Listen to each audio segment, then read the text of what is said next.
Muy bien, vamos a ver ahora el tema de literatura republicana y aquí en esta parte vamos a centrarnos en el costumbrismo, ¿no?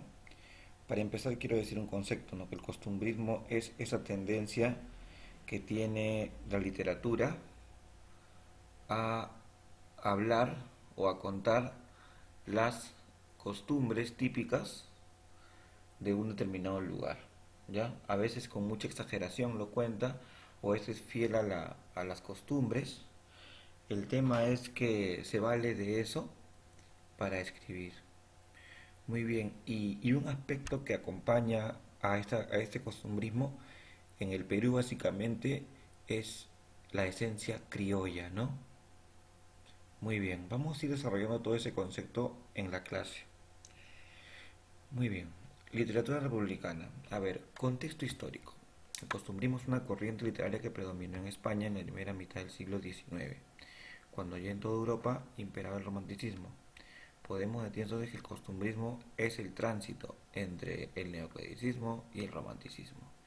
El periodo costumbrista en el Perú republicano se da e inicio en 1827, año en el que culmina el primer periodo del gobierno de Ramón Castilla y se establece la Confederación Peruana Boliviana. La vida nacional convulsionada, indecisa y desconcertante. Los cuartelazos, revoluciones aquí y allá, decenas de golpes caudillistas propiciaron la aparición de la sátira costumbrista.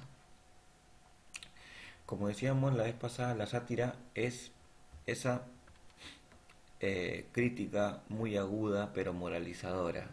¿Ya? El costumbrista también es satírico, también va a criticar muchos aspectos de las costumbres típicas de un lugar, pero con un afán moralizador, ¿no? Muy bien, vamos a ver acá dos autores. El primero es Manuel Asensio Segura, de repente ya lo conocen. Él tiene una obra muy conocida que se llama Ñacatita, ¿no? Que está por acá. Pero vamos a ir viendo un poco quién fue este señor. Nació en Lima en el año 1805 y murió en el año 1871. Su familia era de origen humilde y modesta, condición económica. Segura, como su padre, siguió la carrera militar en la que llegó a tener el grado de mayor. La carrera no le impidió dedicarse al teatro, al contrario, le sirvió de inspiración para su obra. Vive una etapa histórica nacional particular, caudillismo militar e inestabilidad política que se refleja en su obra. Ya, muy bien. ¿Y cuáles son las características de esta persona que, como habíamos visto, tenía eh, su pasado militar y eso influye fuertemente en una obra, ¿no? Eh, Vamos a ver un poco sus características. Encarna el espíritu criollo y tradicional de nuestra literatura del siglo XIX. Cuando hablamos del espíritu criollo, hablamos de ese espíritu que es muy limeño, ¿no? El limeño con todas sus características, desde su forma de hablar, su forma de vestir, su forma de alimentarse, de deambular por la vida, ¿no? Con todas sus características propias. Es el criollismo básicamente, ¿no? Es como cuando escuchamos esta frase típica que dicen viveza criolla, ¿no? Es la del el limeño de a pie, ¿no? Que conoce mucho su barrio de repente, ¿no? Muy bien. Vamos a ir viendo y desarrollando lo que es el criollismo también en esta clase. En su forma espontánea y un poco tosca busca el sabor local. ¿Ya? El sabor local tiene que ver justamente con ese criollismo que yo les decía, es una de las puntas del criollismo. Es, por ejemplo, eh, el modo de hablar muchas veces, ¿no? El limeño tiene palabras, pero muy, o formas de hablar, por ejemplo, las jergas están dentro de ese sabor local, ¿no?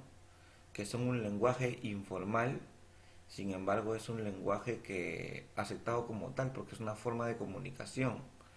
Ese es el sabor local. Pero también dentro del sabor local pues está todo lo que es, eh, por ejemplo, la gastronomía limeña, los platos típicos de Lima, digamos que también están dentro de esto, ¿no? ¿Se entiende? Su humor es festivo, regocijado y nacionalista. Espíritu amable y de simpatía dominante en su crítica a las costumbres. sobresale por sus comedias. Los temas típicos de sus comedias son el amor, enredos sentimentales y la política, ambiciones y pretensiones en el poder de militares y funcionarios burgueses. Muy bien. Vamos a ver Ñacatita. Dice que fue la comedia más popular de Segura. Su personaje femenino es el arquetipo de la mujer chismosa, embustera, cuyo oficio es obtener beneficios con el amor ajeno, y que recuerda a la Celestina de la obra atribuida a Fernando de Rojas. La obra está dividida en 4 actos y escrita en verso. Muy bien. La obra dividida en 4 actos es una obra del género dramático. Ya es una comedia del género dramático. Muy bien. Por ejemplo, eh, digamos que el sabor local limeño tiene personajes muy conocidos, ¿no? Por ejemplo, eh, una señora chismosa, metiche, embustera, muy viva, cizañosa. Hay muchas mujeres de Lima, ¿no? Que tienen ese modelo. Lamentablemente es así. Y él justamente hace broma de eso, ¿no? Elige a un personaje, construye a un personaje con esas características de una limeña propia de vivir en esto, dimes y diretes, de chismoserías y demás, ¿no? Y como hay una palabra, por ejemplo, una palabra de sabor local, que es una palabra un poco tosca, pero palabra muy conocida por todos, alcahueta, por ejemplo, alcahuete, es una palabra tan burda, tan brusca, sin embargo es una palabra propia del sabor local, ¿no? O sea, propia de una costumbre, propia de una realidad social, en este caso realidad social limeña, ¿no? Muy bien. Entonces Ñacaita era una vieja chismosa, meticha, alcahueta. Bueno, estamos hablando, vamos a hablarlo así como dicta el costumbrismo, ¿no? Muy bien.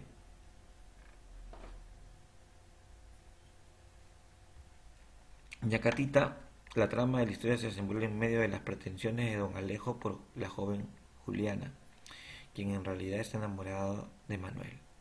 La madre de doña Rufina, mal aconsejada por la intrigante y chismosa Ñacatita, acepta el cortejo amoroso del petulante don Alejo. Mercedes, la empleada de la casa, es la única que comprende a la joven y que le sirve de paño de lágrimas. Por otro lado, a ver, por otro lado, los múltiples enredos y chismes de Ñacatita han creado un clima tenso y hostil entre los padres de Juliana, Jesús y doña Rufina. Don Alejo deslumbra a doña Rufina con sus hipócritas palabras y exagerados gestos. La señora cree que casando a su hija con don Alejo podrá asegurar el futuro de la muchacha Ñacatita. La, la muchacha, perdón, Ñacatita sirve de alcahueta al vanidoso galán, adulando y engriendo a doña Rufina, con lo que se gana su aprecio y confianza.